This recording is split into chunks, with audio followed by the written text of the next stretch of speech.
again, as this happened on the first episode, we have to do a part 2, maybe a part 3. I don't know. It depends on. There's even a chance that we might end up doing a part 6. We don't know yet. But go ahead. We'll put out a DVD set at some point. You know, sell it to all matches. Make a T-shirt package, if you will. Anyway, we left off you talking about John Cena, Undertaker, all that WrestleMania potential matches. Yeah. Like I said, you know, you take that WrestleMania, and if they put that match, they could have it as the opening match. It doesn't matter. You take CM Punk versus fucking Brock Lesnar. And you can have that as the opening match. You can have Rock versus Cena. You can have Hogan versus Sting. You can have Stone Cold Steve Austin, Bret the Hitman Hart in their fucking prime. Fuck, you can take Bob Backlund, Bruno St. Martino in their fucking prime. Stick it all on the same goddamn card. Dig up Chris Benoit and Eddie Guerrero and have them fucking go at it. Yeah, you know what I mean? But still, CM Punk and Brock Lesnar are going to put on the best fucking show. Without a doubt. I got to agree there, because with that match, you're going to get powerhouse versus technical.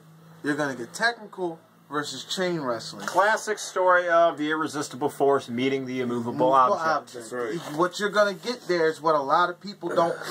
A lot of people, yeah, there's might be, you know, there's a handful of people out there that don't like CM Punk. But what CM Punk does in the ring, what a lot of these indie guys do in the ring that have jumped on board with WWE, they tell a story in the ring. And that's what a lot of wrestlers forget to do. It's like Jim Ross used to say. You have good wrestlers out there who are like artists, like fucking Leonardo da Vinci and fucking Rembrandt, and they can go out there and they can paint this beautiful portrait. Shawn Michaels, Bret the Hitman Hart together in a WrestleMania match, that's what they can do.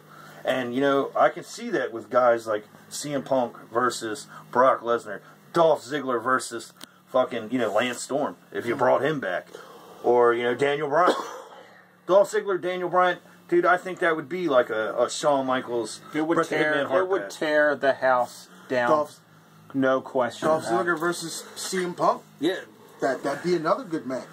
Especially on the stage of WrestleMania, dude, that would be amazing. They would steal the show.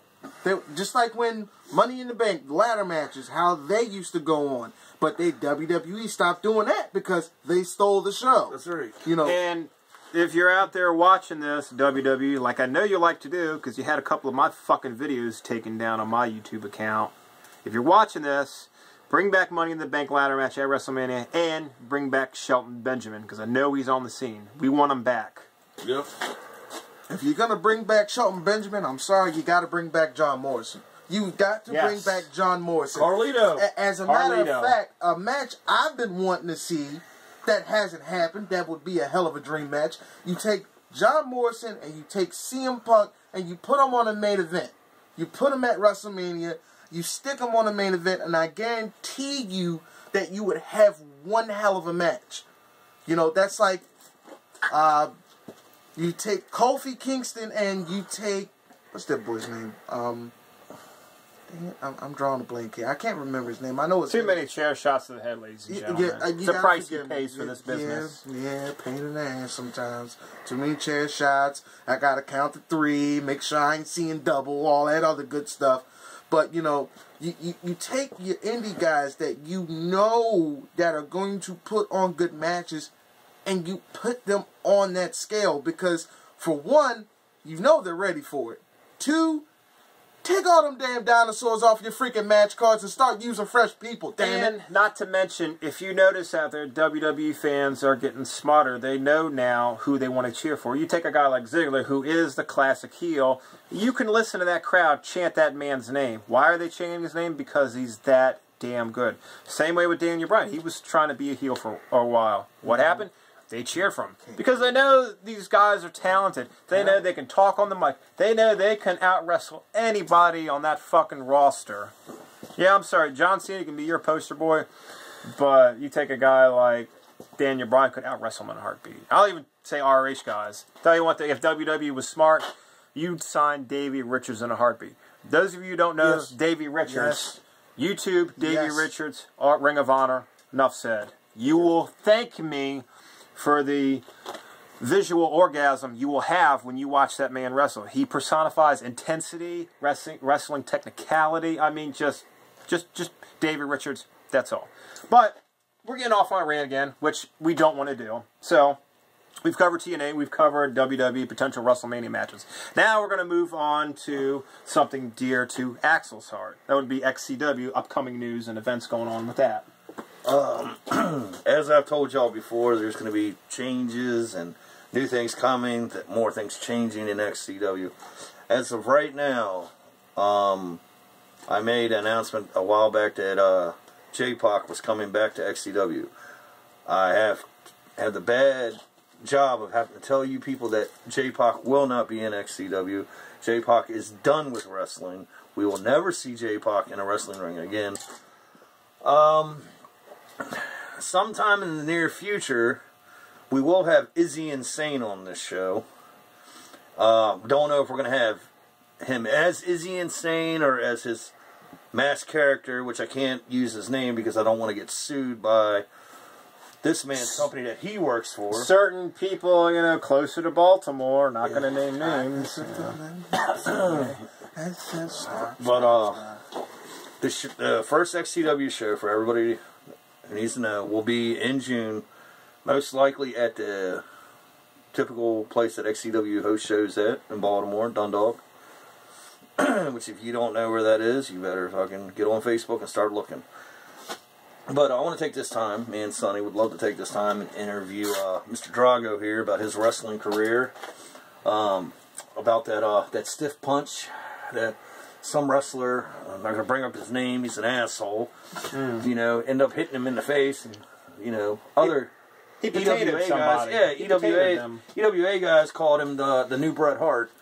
But anyhow, so Drago, what is your plans in wrestling? What are you working for now? Let these people out there in YouTube land know. Well, long story short, I'm just gonna do what I do best. Go out, put on a good match. At the end of the day, something I probably shouldn't be telling you guys on YouTube and stuff, but I'm just gonna go ahead and say it. But that's why it's called Controversial Corner, people. At the end of the day, I always ask the fans, you know, what did you like about my match? What didn't you like about my match? You know, what would you like to see more? You know, and I'm the type of dude that always likes the feedback. Any good wrestler is going to be in the business to learn. They're not going to get an ego about themselves and just be like, oh, I don't need to learn anything. That's where you start fucking up.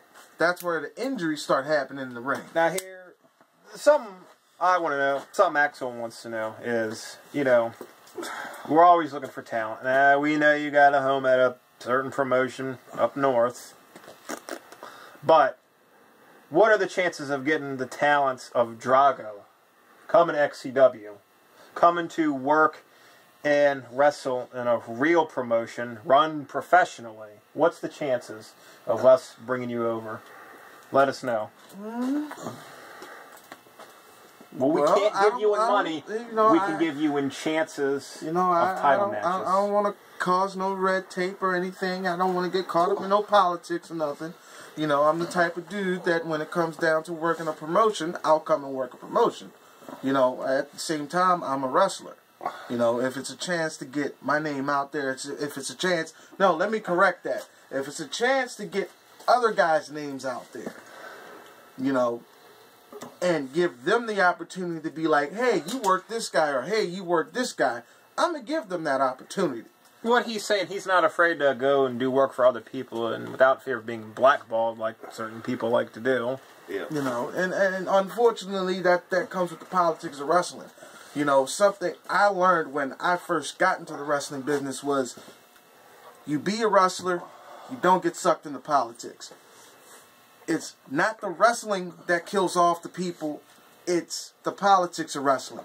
Like, you got, you know, let me say something. Go ahead. You know, you got a kiss ass that they'll put all the way up here, but you got that guy that'll get in the ring and he'll give 110% training sessions, dark matches, live matches, TV tapings, promos, and they'll still keep them down here. The workhorse. You know, the workhorse. They'll work them to death, and then when they don't want them, but they got this kiss ass sitting all the way up here, not doing shit, not proving anything, not putting in work. And I've seen that so much in the business that it has irritated me. You know. And that's why with the resurrection of XCW, you have it run by Axel Draven, who's not just somebody who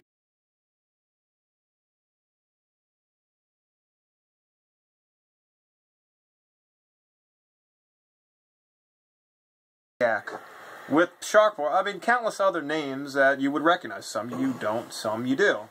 But what makes it different than other promotions out there is because he is a wrestler. He was a wrestler. So he knows how the typical independent wrestler thinks. He knows what's good for business. He knows what'll put asses in seats. He didn't care about politics.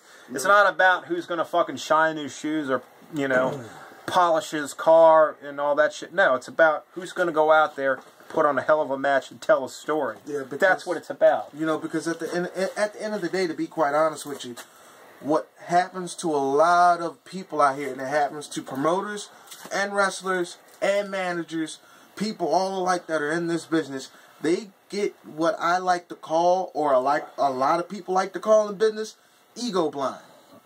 You know, they get this big ego on their shoulders, and instead of stepping back and looking, how can I do this better? They go, and they think they're, you know, they think that the shit don't stink, and, you know, every time they walk and fart, it smells like roses. And they're bigger than their talent. You know, they're bigger than the talent. And that's why so many companies when they couldn't draw a dime by themselves if they step foot in the ring, let's be honest now. And a lot of companies out here, and I hate to say it, they get burnt. Yep. Because your promoter or that wrestler has an ego the size of Texas for no reason.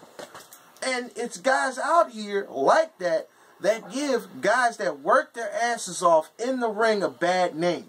Yep. As a wrestler, as someone that learned from pros that have been in this business 13 years and plus, they always tell you, be humble. And that's a big key in wrestling. And if you cannot be humble going into this business, owner, promoter, wrestler, manager, you shouldn't be in the business. You should pack your shit, get the fuck out of that business, and go on about your life. Because if you got an ego, what the hell are we going? What the hell is anybody gonna do with you?